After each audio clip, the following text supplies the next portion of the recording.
Hello everyone. स्वागत है बच्चा पार्टी आप सभी का आपके यूट्यूब चैनल साइंस संग्रह में। तो आज हम लोग करने वाले हैं, जैसे रोज़ की तरह हम लोग का क्लास शुरू होता है 9:30 बजे रात को हिंदी का। तो आज भी हम आ चुके हैं आप सबके बीच, और आप सब जितने लोग हो भाई आ जाओ, ज्वाइन कर जाओ क्लास को, बिकॉज बहुत इंपॉर्टेंट होने वाला है आज का क्लास। और बच्चा लोग आज के क्लास में हम लोग जो छप्पय जो हम लोग पढ़े थे छंद कल, नाभा दास जी का लिखा हुआ क्लास 12th का 100 मार्क्स जो हिंदी है, दिगंत भाग 2, उसका ये चैप्टर है, काव्यखंड का चैप्टर नंबर 4 है। ओके, तो कल हम लोग line by line explanation with question answer हम लोग कर चुके थे। और आज के क्लास में बच्चा पार्टी आज हम करने वाले हैं बहुत ही इंपॉर्टेंट चीज़ें, सारांश करने वाले हैं इसका। और सारांश के बाद हम लोग इस चैप्टर का जो मल्टीपल चॉइस क्वेश्चन है, मतलब वस्तुनिष्ठ प्रश्न बोलते हैं, ऑब्जेक्टिव क्वेश्चन, वो हम लोग करेंगे। तो आज का क्लास बहुत ही इंपॉर्टेंट होने वाला है, बहुत ही इंपॉर्टेंट। ओके, बिकॉज आज एमसीक्यूज़ की घमासान युद्ध होगी आप सबके साथ वर्सेस एमसीक्यूज़। ओके, तो इस चीज़ को बहुत ही इंपॉर्टेंट से देखना होगा, इंपॉर्टेंट व्यू से देखना होगा। और क्या कहना है बाकी का तो आप जानते हो। शुरू करने से पहले क्या आपका ड्यूटी है? वीडियोस को लाइक करना। अगर नए हो तो आपका क्या फ़र्ज़ है? चैनल को सब्सक्राइब करना। चैनल को सब्सक्राइब कर लिए हो तो उसके बाद क्या करना है? बेल आइकन को क्लिक करना। ओके, और उसके बाद लास्ट जब हो जाएगा क्लास तो उसके बाद शेयर जरूर कर देना। तो चलिए हम शुरू करते हैं। छप्पय का सारांश आपको बहुत अच्छे से बताऊंगा। अगर आप पार्ट 1 इसका वीडियोस नहीं देखे हो तो प्लीज़ डिस्क्रिप्शन में लिंक है, वहाँ पे आप इसके बाद ज़रूर देख लेना, ठीक है ना। सारा हिंदी का जो भी चैप्टर वाइज मैंने एमसीक्यूज, सब्जेक्टिव, गद्य खंड का भी और काव्य खंड का भी करवा रखा है, ठीक है ना। तो अब हमारा शुरू होता है क्लास बच्चा लोग। चलिए हम शुरू करते हैं। जैसा कि आप देख रहे हो, छप्पय का सारांश हम लोग करने वाले हैं आज, और आज का चैप्टर बहुत ही इंपॉर्टेंट है।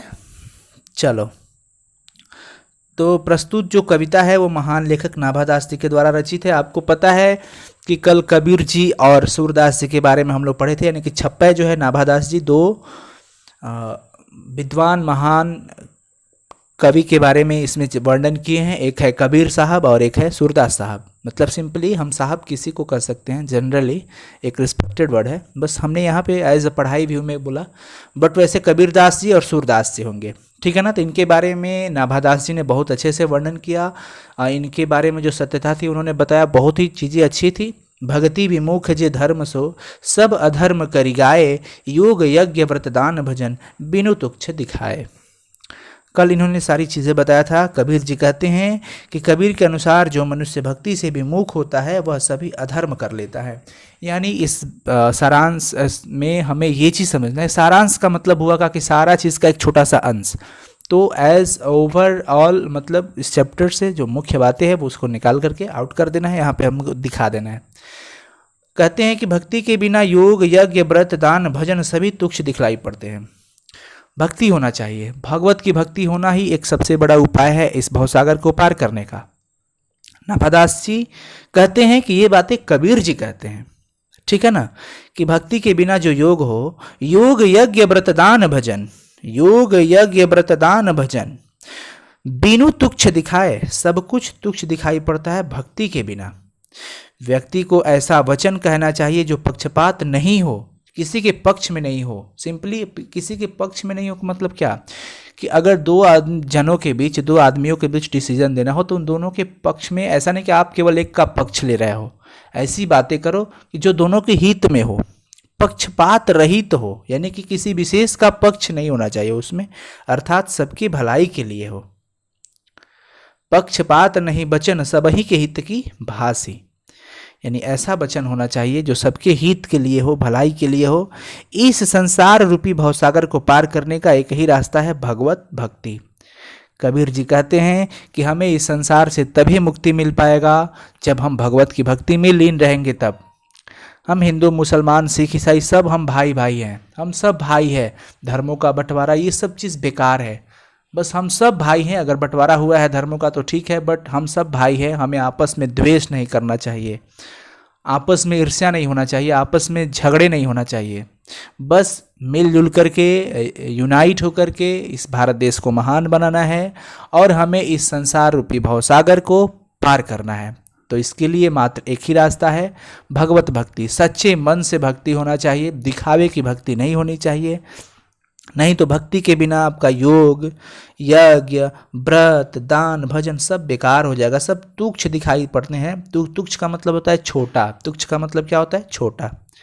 ठीक है ना। व्यक्ति को ऐसा वचन बोलना चाहिए, कहना चाहिए जो किसी के पक्ष में विशेष नहीं हो, सबके लिए हो वो चीज़ें। और इस भवसागर को पार करने का एक ही रास्ता है, भगवत भक्ति। ये तो कबीर जी के अनुसार हो गया। ठीक है ना। और कवि सूरदास जी के अनुसार अगर बात करें तो कहा जाता है, नाभादास जी कहते हैं कि अरे भाई कवि सूरदास जो लिखते हैं ना, क्या लिखते हैं, गजब की लेखनी लिखते हैं, लाजवाब, सुपर डुपर हिट। मतलब कि उनके काव्य में वर्णों का, अनुप्रास का बहुत ही सुंदर प्रयोग होता है, मतलब बहुत ही शोभा होता है उसके, उनके काव्य में जो भी वो लिखते हैं ना, उसके अंदर वर्णों की सजावट बड़ी अच्छे से करते हैं, अनुप्रास अलंकार की सजावट बड़ी अच्छे से करते हैं। वो सब पे भारी पड़ जाता है। उक्ति चौज अनुप्रास वर्ण अस्थिति अति भारी, वो सब कवियों की लेखनी पर भारी पड़ जाता है इनकी कविता। उनके वचन में प्रेम होता है, उनके वचन में वचन प्रीति निर्वही अर्थ अद्भुत तुकधारी। उनके वचन में क्या होता है? प्रीति होता है, प्रेम होता है। और तो और उन्होंने प्रभु के जन्म, कर्म, गुण, रूप आदि का वर्णन बड़ा ही सुंदर भाव में किया है, बड़े ही सुंदर तरीके से। वाकई उनके पास अंदर एक दिव्य दृष्टि है, दिव्य दृष्टि ऐसी है जैसे मानो कि वो प्रभु की लीला को देख रहे हैं और उसके बाद वो लिख रहे हैं। वाह रे वाह, बहुत अच्छी बात है इन्होंने बताया। वे कहते हैं कि कौन ऐसा कवि है जो सूरदास जी की कविता पर प्रसन्न न हो। कोई ऐसा नहीं है जो उनकी कविता को सुने ना तो प्रसन्नता ना आए उनके अंदर, बहुत ही खुशी होता है और खुशी के मारे झूम उठते हैं, वो अपना सिर हिलाए लगते हैं। समझ में आया ना। तो बच्चा पार्टी ये रहा हम छपे का सारांश। ओके, तो अब हम लोग इस चैप्टर का करेंगे इम्पोर्टेंट एमसीक्यूज़, और एमसीक्यूज़ होगा, आप लाइव चैट में कमेंट करना, मैं देखता रहूँगा और बाकी आगे चलते रहेंगे। एक बार आप लोग क्लियर कर दो कि अभी फ़िलहाल की अगर हम बात करें तो क्या ऑडियो वीडियो सिंक्रोनाइज है ना, कोई प्रॉब्लम नहीं ना आ रहा है? ऑडियो और वीडियो सिंक्रोनाइज है या नहीं, एक बार कंफर्म कर देंगे सब कोई, एक बार सब कोई कंफर्म कर देंगे ऑडियो और वीडियो सिंक्रोनाइज है कि नहीं। उसके बाद हम शुरू करते हैं ऑब्जेक्टिव का एमसीक्यूज़।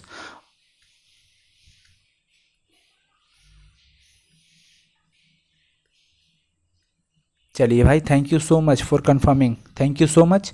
तो चलो बच्चा पार्टी, आज हम लोग फिर अब शुरू करते हैं ऑब्जेक्टिव एमसीक्यू, जो कि बहुत इंपॉर्टेंट होगा।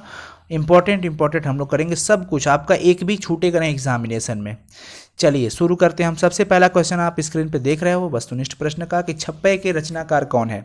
स्पीड अब आ जाएंगे, सबके अंदर जोश एनर्जी आ जाना चाहिए बच्चा पार्टी लोग, फिर से एकदम स्टार्ट, अपने आप को रिस्टार्ट करो। चलो, रचनाकार कौन है छप्पे के, तेजी में निकलेंगे हम लोग, बहुत ही इंपॉर्टेंट चीजें हैं।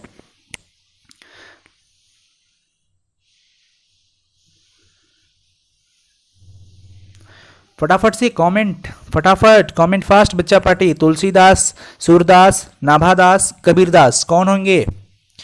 हाँ आंसर आ रहे हैं, बट वेट, घबराओ मत, जल्दीबाजी नहीं है, करेंगे ना, सबको समझ में आना चाहिए। बहुत सारे बच्चे नए भी हैं यहाँ पे, तो उनके लिए भी कुछ हिंट देता रहूँगा और एक्सप्लेन करके ही चलूँगा। छप्पे जो है वो छंद है, बहुत ही सुंदर, thank you so much. Nabhadas होगा बच्चा पार्टी लोग, ऑप्शन सी करेक्ट होगा। Very good, excellent dears, excellent dear students, excellent. छप्पे के रचनाकार कौन है? नाभादास। छप्पे क्या है? छंद है, ध्यान रखना, छप्पे छंद है जो 6 पंक्तियों का होता है। क्वेश्चन नंबर 2 आप देख रहे हो, नाभादास किस धारा के कवि थे? बताओ, नाभादास किस धारा के कवि थे? बहुत इंपॉर्टेंट चीजें है ये।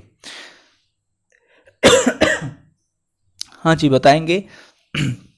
नाभादास किस धारा के कवि थे? निर्गुण धारा, सगुण धारा, सद्गुणोपासक राम भक्त की धारा, या इनमें से कोई नहीं। ये चीज़ें मैंने आपको कल इंट्रोडक्शन में दिया था, बताया था।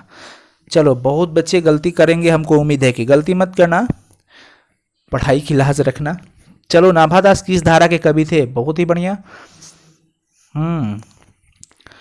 ABC सब आ रहे हैं। नहीं नहीं, एक ही होगा, अपने अकॉर्डिंग से सही वाला आप लोग चूज करो। नाभादास किस धारा के कवि थे बच्चा पार्टी? सही आंसर इसका हो जाएगा बच्चा लोग बी, ऑप्शन बी, नहीं ऑप्शन सी, सद्गुणोपासक राम भक्त धारा। ध्यान रखेंगे, सद्गुणोपासक राम भक्त की वे थे, कवि थे, इसलिए वो राम भक्त ही थे। नाभादास जो पूछा जाएगा कि किस धारा के कवि थे, तो ये चीज़ें याद रखना। इसका सही जवाब क्या होगा? सद्गुणोपासक, सद्गुण की उपासना करने वाले राम भक्त थे ये, ठीक है ना। तो यही चीज़ें होगी, फाइनली ऑप्शन सी करेक्ट होगा। उसके बाद चलते हैं क्वेश्चन नंबर 2 पे। क्वेश्चन नंबर 2, क्वेश्चन नंबर 2 है कि किसकी कविता को सुनकर कवि नाभादास सिर झुका लेते हैं। लॉजिक क्वेश्चन है, अकॉर्डिंग टू चैप्टर्स है, आपको ये चीज़ समझना होगा। किसकी कविता को सुनकर कवि नाभादास सिर झुका लेते हैं। कबीरदास की कविता को सुनकर कि तुलसीदास की, कबीरदास की। कबीरदास वाला ऑप्शन 2 बार हो गया है, एक को हम सूरदास बना देते हैं, एक को क्या बना देते हैं, सूरदास, ठीक है ना।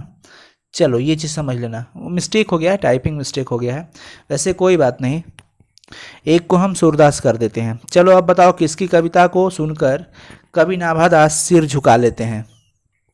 चलिए सही ऑप्शन अब बताओ, अभी जो स्क्रीन पे देख रहे हो ऑप्शन, उसके हिसाब से बताना है आपको, उसके हिसाब से बताना है कि किसकी कविता को सुनकर कवि नाभादास सिर झुका लेते हैं। बहुत ही बढ़िया, ऑप्शन सी बच्चा पार्टी, ऑप्शन सी सूरदास न होगा, क्योंकि सूरदास की कविता को सुनकर के कौन है जो प्रसन्न नहीं होता है, और उनके सामने मतलब सबके सामने इनकी कविता भारी पड़ जाती है। तो वही बात समझ में आ रही है ना। So finally option C correct करेंगे, सूरदास जो होगा वही सही होगा, सूरदास जो होगा वही सही होगा, ठीक है। क्वेश्चन नंबर 4 की बात करते हैं कि नाभादास किसके समकालीन थे। किसके समकालीन थे, समकालीन, समकालीन, ठीक है ना। कल इंट्रोडक्शन में दिए थे कि नाभादास किसके समकालीन थे, कबीरदास के, सूरदास के, गोस्वामी तुलसीदास के, इनमें से कोई नहीं। कौन सा ऑप्शन करेक्ट होगा बताएंगे फटाफट बच्चा पार्टी लोग, फटाफट तेजी से, कोई रुकावट नहीं होना चाहिए। जितने लोग देख रहे हो, जितने ही लोग हो ना, सब कोई यहाँ पे कमेंट करो भाई, अपनी प्रैक्टिस स्ट्रांग करो। मैं बार बार बोलता हूँ ना, प्रैक्टिस बहुत ही इंपॉर्टेंट चीज़ होती है, प्रैक्टिस करना बहुत ही ज़रूरी होता है। किसी भी चीज़ को बिना प्रैक्टिस किए आपके अंदर एक कॉन्फिडेंस नहीं आएगा।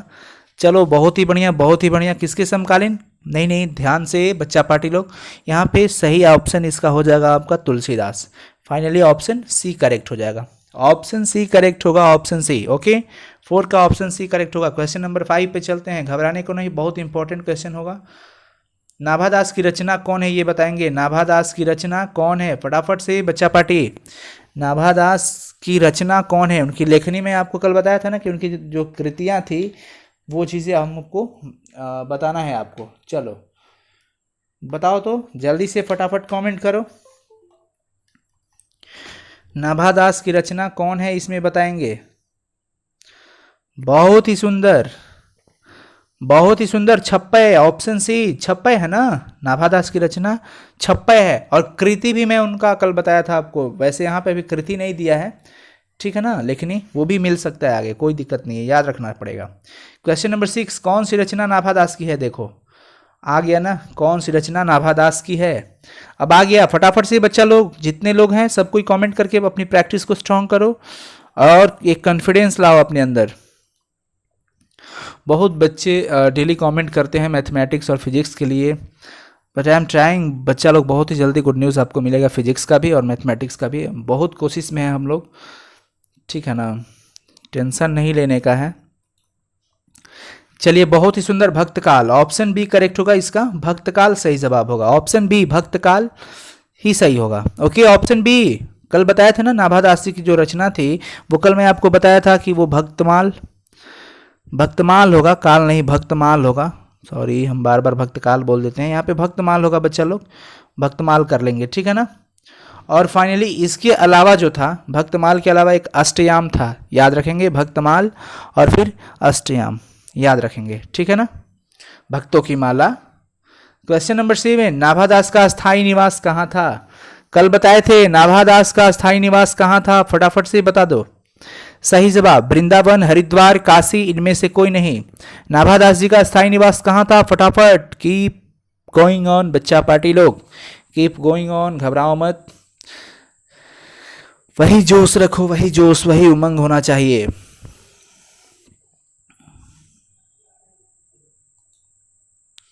बहुत ही बढ़िया, वृंदावन, बहुत ही बढ़िया, ऑप्शन ए करेक्ट होगा। उनका अस्थायी निवास कहाँ था, वृंदावन, वो वृंदावन में अस्थायी निवास अपना ले लिया, वो चले गए, नाभादास जी वहीं पे रहने लगे। बाद में माताजी से विक्षोभ के बाद, माताजी से विक्षोभ के बाद वो क्या हो गए, फिर वहाँ पे चले गए।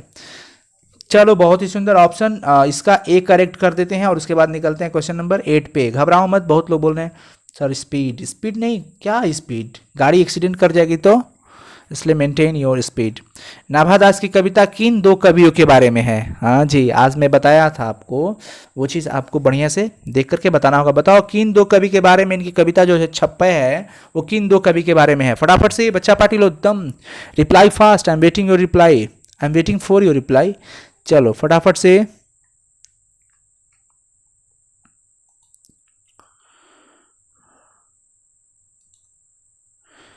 जल्दी जल्दी जल्दी।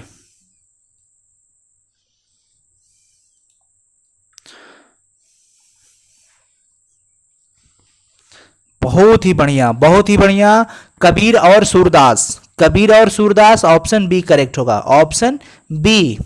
देखो मुझे तो सबके लिए इंतजार करना पड़ेगा ना, इसलिए आप लोग घबराओ मत, आपको तो सिर्फ एक बार लिख देना है कमेंट में, बट आपके जैसे जितने बच्चे देख रहे हैं ना, सबको ही को लिखना पड़ता है। सो वेट वेट, घबराओ मत।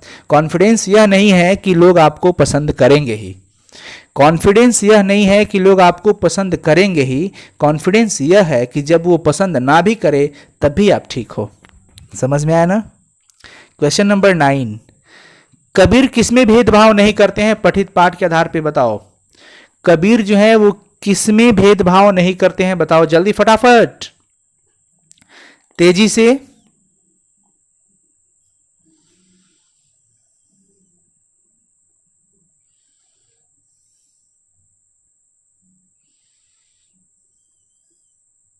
बहुत ही बढ़िया, बहुत ही बढ़िया। हिंदू मुसलमान में, हिंदू मुसलमान में वो कोई भेदभाव नहीं कर रहे हैं। बताया था ना कि सब कोई हम लोग मित्र हैं, भाई हैं, एकदम एक समान है।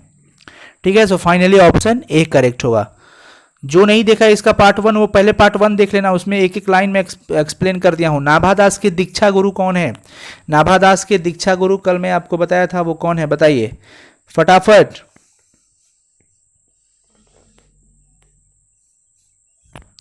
फटाफट बच्चा पार्टी, जितने लोग नए भी हो ना, तो भी आप कोशिश करो, कोशिश करो यार।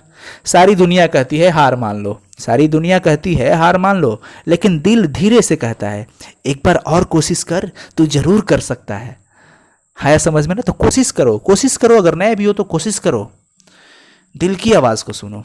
नाभादास के दीक्षा गुरु कौन है? फटाफट। स्वामी अग्रदास जी, बहुत ही सुंदर, ऑप्शन ए करेक्ट होगा बच्चा पार्टी। बहुत ही बढ़िया, बहुत ही सुंदर। जितने लोग हैं ना, सबको बहुत सुंदर, वेरी वेरी थैंक्स बच्चा लोग। 11 नंबर क्वेश्चन है, छप्पे जो है कितनी पंक्तियों का छंद होता है? छप्पे जो है वो कितनी पंक्तियों का छंद है बताएंगे? मैं आपको कल बताया था, छ से छप्पे, छ से और कुछ बताएंगे फटाफट, कॉन्फिडेंस।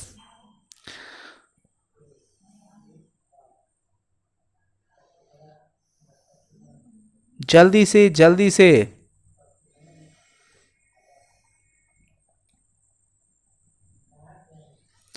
बहुत ही सुंदर, 6 पंक्ति का, बहुत ही बढ़िया, सबके लिए भी इंतजार हुआ, बहुत सुंदर। ऑप्शन सी करेक्ट होगा बच्चा पार्टी, छप्पे 6 पंक्तियों का होता है।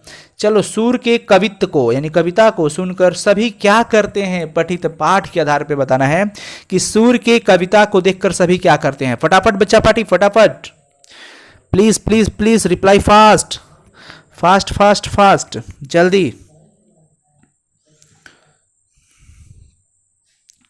देखो अपना काम करते रहना है, ठीक है ना? और अपने बारे में कभी की प्रशंसा किसी के सामने नहीं करना है आपको। बस आप अपना डेली प्रैक्टिस करो, डेली प्रैक्टिस करो, डेली खूब स्टडी करो, कोई काम करो मन से करो, लगन से करो। बाकी का किसी से कहने की ज़रूरत नहीं है कि मुझे ये चीज़ मैं करता हूँ, मुझे ये होना है, वो सब कोई बात नहीं, सब अंदर रखो। बहुत ही सुंदर, सिर हिलाते हैं, सब कोई क्या करते हैं? सिर हिलाते हैं, ठीक है ना? फाइनली ऑप्शन ए करेक्ट होगा, बिकॉज कहते हैं ना नाभादास जी कि कौन ऐसा कवि है जो इनकी कविता को सुन करके झूम न उठे, प्रसन्न न हो, सिर न हिलाए। समझ में आ गया? Finally option A. Question number 13, घबराओ मत, अभी बहुत क्वेश्चंस करने हैं और आपको क्लास नहीं छोड़ना है, बिकॉज यही तो आपकी जिंदगी की सवाल है। सूर कवित्त सुनी कौन कवि? सूर कवित्त सुनी कौन कवि में कौन सा अलंकार है? बताया हूं, बता दो। यमक, रूपक, उपमा, अनुप्रास, कौन सा अलंकार है इसमें? वैसे ग्रामर सेक्शन में कराऊंगा बच्चा पार्टी, तो वहां पे मैं आपको इसको बताऊंगा बहुत अच्छे से, बट कल भी मैंने इसे बताया था कि कौन सा अलंकार होगा, बस इतना तो आप बता सकते हो ना। चलो फटाफट, मेहनत इतनी खामोशी से करो कि कामयाबी शोर मचा दे, ठीक है ना? मेहनत इतनी खामोशी से करो, मेहनत जब कर रहे हो तो खामोशी से करो, किसी को पता ना चले, हल्ला ना हो, लेकिन कामयाबी जब आ जाए ना तो वो शोर खुद को कर दे। ये चीज होना चाहिए। बताइए फटाफट से कौन सा अलंकार होगा।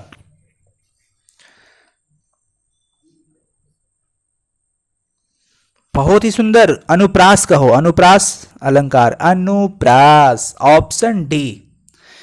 मेरे नाम से छुटकारा नहीं मिलेगा किसी को, पीछा पीछा चलता रहूंगा। संपूर्ण भक्तमाल में किस छंद की व्यंजना है। संपूर्ण भक्तमाल में किस छंद की व्यंजना है बताएंगे। चौपाई का, दोहा का, छप्पय का, कवित्त का। फटाफट, कल बताया हूं संपूर्ण भक्तमाल में किस छंद की व्यंजना है वो बताना है। चौपाई, दोहा, छप्पय, कवित्त। फटाफट से बच्चा पार्टी लोग, फटाफट से।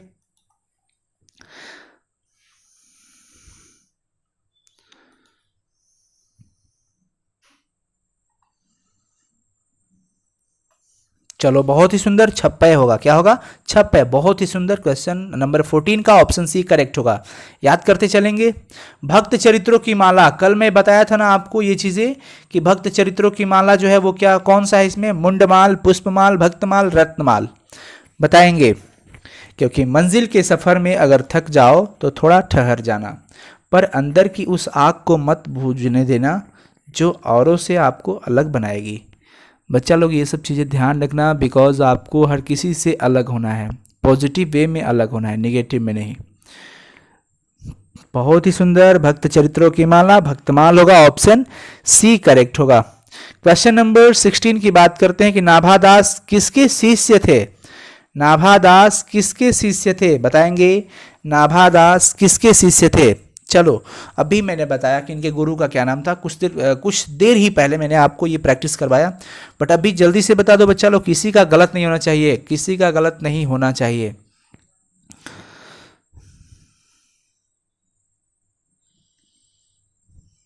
बहुत सुंदर, बहुत सुंदर, बहुत सुंदर। स्वामी अग्रदास, ऑप्शन सी करेक्ट होगा। ऑप्शन सी करेक्ट करेंगे, स्वामी अग्रदास, ठीक है ना। क्वेश्चन नंबर 17 आप देख रहे हो, नाभादास किस काल के कवि थे। नाभादास किस काल के कवि थे, ये चीजें बताना है हमको। बताओ भक्ति काल के, देखो फिर यहाँ पे मिस्टेक हो गया है, भक्ति काल होगा, जहाँ पे काल करना है वहां पे तो म आ जाता है, यहाँ पे भक्ति काल कर लेना बच्चा पार्टी, ठीक है ना। भक्ति काल के, रीति काल के, वीरगाथा काल के, भारतेंदु काल के। चलो बताओ फटाफट से 17 का कौन सा ऑप्शन करेक्ट है। ए में भक्ति काल है, रीति काल है, वीरगाथा काल है, भारतेंदु काल है, कौन सा सही है बताओ फटाफट से। आप सब जल्दी से, हाँ जी बहुत अच्छे बच्चे बता रहे हैं, बहुत सुंदर।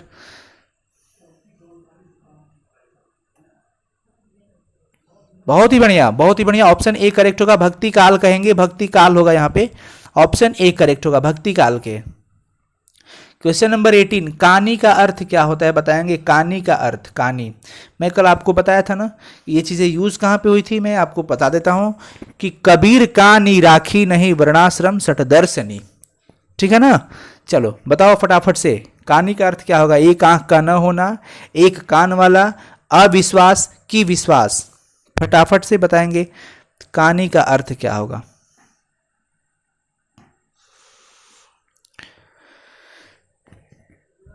कल मैं आपको एक्सप्लेन जब कर रहा था तो वहां पे इसका अर्थ बताया था, उसके बाद वाक्य में भी इसका प्रयोग किया था। चलो चलो, लगे रहो लगे रहो लगे रहो। विश्वास होगा बच्चा पार्टी, विश्वास होगा, ऑप्शन डी करेक्ट होगा, ठीक है ना। कहानी का अर्थ होता है विश्वास। क्या होता है? विश्वास। तो फाइनली याद कर लेना, कहानी का अर्थ विश्वास होता है। 19 नंबर क्वेश्चन, घबराने को नहीं, यहाँ पे हम लोग अब करने वाले हैं, बहुत ही इंपॉर्टेंट क्वेश्चन कर भी रहे हैं। भक्तमाल के रचयिता कौन है? क्वेश्चन किस तरह से पूछेगा, घुमा किसी भी तरह से पूछे ना, हमें प्रिपेयर रहना है बस। भक्तमाल के रचयिता कौन है? अपना मिशन है 95 प्लस का, तो उस मिशन में कामयाब होना ही है। और बहुत सारे बच्चे इंतज़ार कर रहे होंगे कि अभी एग्ज़ाम आएगा तब ना सोचेंगे, तो याद करना, सुने ना कलाम जी क्या कहते थे कि इंतज़ार करने वालों को सिर्फ उतना मिलता है जितना कोशिश करने वाले छोड़ देते हैं। समझ जाना, कलाम जी की बातें याद है ना, कि इंतज़ार करने वालों को सिर्फ उतना ही मिलता है जितना कोशिश करने वाले छोड़ देते हैं। इसलिए आपको इंतज़ार नहीं करना, कोशिश करना है। भक्तमाल के रचयिता कौन है? बहुत ही सुंदर, नाभादास जी। फाइनली ऑप्शन डी, बच्चे बहुत पहले ही दे दिए थे, लेकिन मैं कलाम जी की बातें बता रहा था, कोई बात नहीं बच्चा लोग। कबीरदास किस शाखा के कवि थे बताएंगे। 20 नंबर, कबीरदास किस शाखा के कवि थे? कबीरदास के बारे में पूछा गया है, नाभादास के बारे में नहीं। ध्यान रखना, नाभादास किस धारा के, उनका कवि अलग था, वो सद्गुणोपासक राम भक्त धारा के थे नाभादास जी। बट यहाँ कबीर दास के बारे में पूछा जा रहा है, तो ये बता दो, ये बता दो आप फटाफट से बच्चा पार्टी लोग, फटाफट से। चीज़ें बहुत ही इंपॉर्टेंट है, मैं आपका एक भी क्वेश्चन नहीं छुड़वा सकता हूँ, बिकॉज आपको लाना है बहुत ही अच्छा मार्क्स, ठीक है ना। चले बताएं। बहुत बच्चे इधर उधर कर रहे हैं, नहीं बच्चा पार्टी, सही जवाब इसका ऑप्शन बी होगा, निर्गुण शाखा के, निर्गुण, ठीक है ना। कबीरदास की शाखा के थे, निर्गुण शाखा के थे। चलो क्वेश्चन नंबर बात करते हैं 21 का, कि विमल में कौन सा उपसर्ग है। मैं उपसर्ग में भी ये चीज़ें करवाया है, और ये यहाँ पे क्वेश्चन आपका टेक्स्ट बुक का ज़रूर हो सकता है, बिकॉज यहाँ पे विमल चीज़ यूज़ किया था कि विमल बुद्धि होता सुखी, जो यह गुण श्रवण निधरे, सूर कवित सुनि कौन कवि, जो नहीं सिर चालन करे। कल बताए थे ना, तो विमल यहाँ पे है, इसलिए बच्चा लोग ये चीजें ध्यान रखना है। विमल में कौन सा उपसर्ग है, बताओ फटाफट से।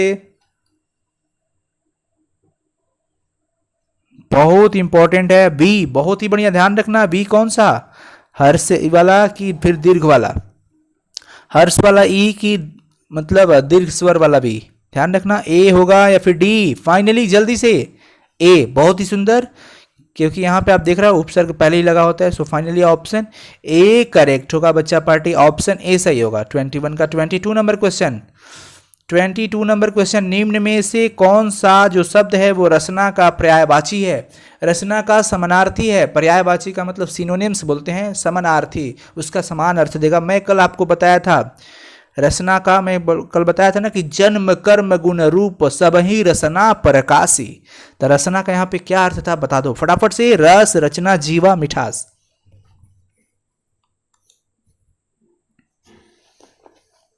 चलो फटाफट से पेशेंस रखो, हौसला रख, तेरा वक्त भी आएगा, खुशी भी मिलेगी और मजा भी आएगा। चलो बहुत ही बढ़िया, रचना का अर्थ होगा बच्चा पार्टी जीवा, यानी जीव, ठीक है ना, क्योंकि कहा गया कि जन्म कर्म गुण रूप सब ही रचना प्रकाशी, यानी कि जो कवि सूरदास जी हैं वो प्रभु कृष्ण जी के जन्म कर्म गुण रूप सब ही, यानी सब गुणों की वो जो रचना प्रकाशी अपने जीवा से वचन से सब कुछ प्रकाशित कर देते हैं। So finally option C correct होगा बच्चा लोग। चलो क्वेश्चन नंबर 23 आपके सामने है, प्रत्यक्ष है आपके सामने, आप जल्दी से बता दो निम्न में से कौन सा शब्द तुच्छ का विपरीत अर्थ है। तुच्छ का विपरीत, मैं आपको बताया था तुच्छ का मतलब छोटा होता है, तुच्छ का मतलब छोटा होता है ना, तो यहां पे आपको विपरीतार्थक शब्द देना है, फटाफट से बताएंगे।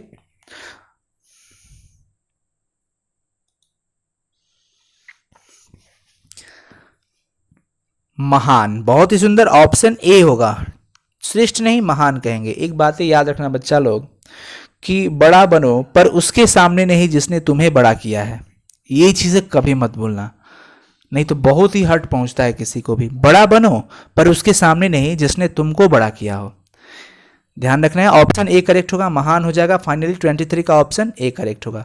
Question number 24, this is very important, कि नाभादास का जन्म कब हुआ था। अनुमानित है बट बताना पड़ेगा कि कौन सा है सही। Option A, B and C and D, इन चारों में से ऑप्शन एक ही सही होगा, कौन सही है आप जल्दी से कमेंट करके बता दो फटाफट। नाभादास का जन्म कब हुआ था, नाभादास का जन्म कब हुआ था, अनुमानतः बताएंगे 1570। बहुत ही सुंदर बच्चा party, option A correct, option A correct. And the last question, 25 number question, कि स्वामी अग्रदास किसके शिष्य थे। स्वामी अग्रदास किसके शिष्य थे, ये चीजें बताना है, बताएंगे फटाफट से जल्दी से बच्चा पार्टी लोग।